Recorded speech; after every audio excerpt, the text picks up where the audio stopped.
Oh, it has been a long while since I played DBD, and I found out that they released Jason, and my immediate reaction was, "Oh fuck yeah, I better hop on and buy this," and so I did.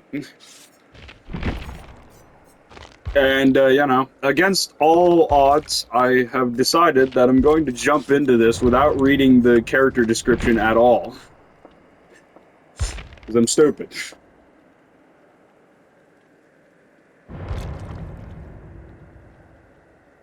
Also, I've just got to mention, I know that Jason, I know that you legally cannot reference like certain Jason appearances, but could you not have at least given him the machete mark in the mask? Like, is that is that too much to ask? That is one of his most iconic parts of his mask, is that little cut in the hockey mask, and yet they couldn't give it to him because, fucking lawsuits, man.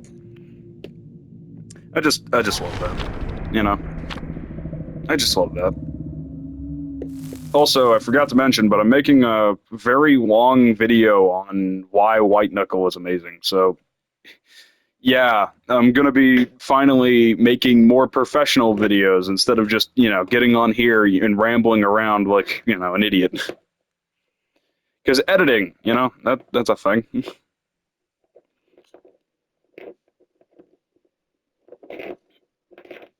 Yeah. Unfortunately, guy with no editing experience tries to do editing, and that's, it's not going to end well. Also, the servers absolutely fucking exploded recently because, well, Jason came out. I understand exactly why it did that because, of course, footprints and mist clouds of survivors that aren't crouching.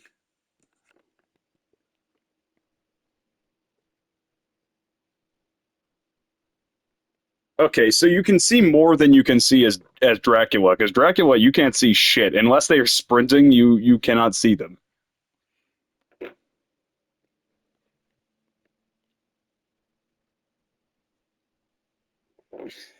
Can we hurry up, please? Man, come on. Load, please. Gamer. Hello? God damn it. What are you doing?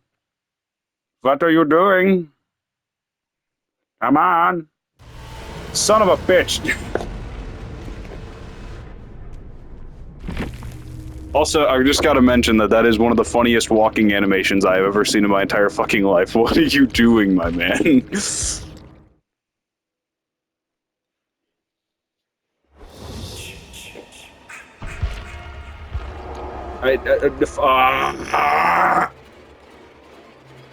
Look at that! Oh, look at that shit! I didn't even get to play the match, for fuck's sake! Also, 13 minutes, haha, Friday the 13th reference. Dude, I just want to play the fucking killer. I don't give a shit. I don't want to play Survivor, man. I want to... You know what? Fuck it. Okay, we're doing impromptu character review here and now. Because I don't feel like fucking playing killer, or I don't feel like playing Survivor, and this entire, let's be blatantly honest here.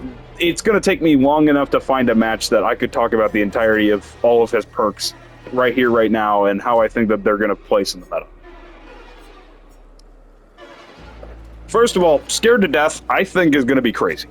I'm gonna be blatantly honest here. I can't say anything about Jason's power yet because I haven't fucking used it. But his perks, I actually kind of dig them. They go hard. Scared to Death is actually crazy in my opinion. I genuinely do not know what the fuck the devs were thinking. Admittably, yes, it is a hex perk. Like, that is pretty bad, obviously. I mean, inherently, hex perks are either you win instantly or you lose really, really hard because they find it at the start of the match, but it's after you hook 3 different survivors. After that, they're cooked. Like, I'm sorry, but objectively, 11% hindered doesn't seem like a lot. But Clown is like 15% hindered, and that allows you to literally catch survivors damn near instantly. This, Scared to Death combined with something like Hubris or, you know, any other palette related perk like Spirit Fury Enduring would go crazy. Admittedly, yes, you are allocating 3 of your 4 perk slots to a, you know, very specific situation. But still, it would work very well, in my opinion. I haven't gotten to try it yet because, well, the lobbies have been completely fucked, but still. Rampage, I don't know how to feel about Rampage. I haven't used it yet. I think it's very cute that they made it fucking 13 because, you know, Jason, haha, Friday the 13th. So they made it, you know, have stack up to 13 tokens. I just don't think that that's very useful. I like, listen, no offense, but how many times do you break 13 different pallets around the map? Like, that it doesn't happen very often. I don't think you break 13 pallets in a match, let alone, you know, like, let alone in close proximity to each other so you can gain a massive haste boost. So that one's kind of okay, I think. I think it'll be okay. I think it can find a place in the meta. I just don't know how quickly it will. And Silent Shadow, I like the idea of Silent Shadow. I can see how this would be strong. Downside, it really only pops off once generators are completed, at which point you don't really need to be undetectable. Yes, it will make it a lot easier to like get jump scares on people who are opening doors, but it will not be very useful on Jason because already Omnipresent Evil allows you to be undetectable. Sure, they hear that, like, you know, they obviously hear you. It's not like you just get to jump scare them anyway, but like, it's just not very useful on Jason. I feel like it could be useful on a lot of M1 killers like Trapper. Trapper, he is notoriously one of the best at handling endgames in all of Dead by Daylight, period. Which, this perk would only make him a lot stronger at doing that since he would be able to sneak up on you better once the endgame collapse initiates. Which would also mean that you're more likely to run into survivors by proxy, like just by sheer accident. Outside of that, all 3 of his perks, not gonna lie, pretty solid. I do not think that he has a single, like, completely, this is a weak perk. Like, I cannot say that about any of his perks because all of them seem like they would be really, really, really strong in the context that I would, you know, in the context that you get to use them properly. Like, Silent Shadow, let's say it's endgame. This thing would absolutely fuck with people so bad, and it's not even a hex perk or anything, so they can't even get rid of it, unlike, like, let's say you have Noed and fucking Silent Shadow at the same time. You are now actually, wait, hold on, I forget. How does it go with Noed? It's like, yeah, no one escapes death.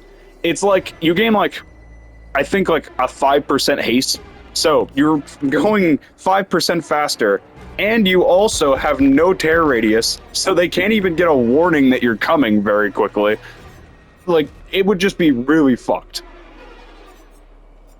Rampage and Scared to Death seem like they're supposed to work in conjunction with each other, which I will admit, if you were to use them together, it would be kind of crazy, actually, because there's nothing they can really do. Because, like, say this, you get stunned, right? You get stunned. They get immediately hit with Scared to Death the moment you break the pallet, which, reminder, if you're running Spirit Fury and Enduring, it would break instantly the moment they hit you over the head with it. So then you'd be able to immediately close distance on them with, like, instantly. They would not be able to get away from you, because you have haste and they have hindered. Like, they're just cooked. Now, whether or not it would be a practical combo is a completely different question entirely. But I think that they intended for it to work well together. Like, I think that they intended for Rampage to work with Scared to Death, but that's debatable. Most of the time they don't do that. Like, I'm gonna be blatantly honest here.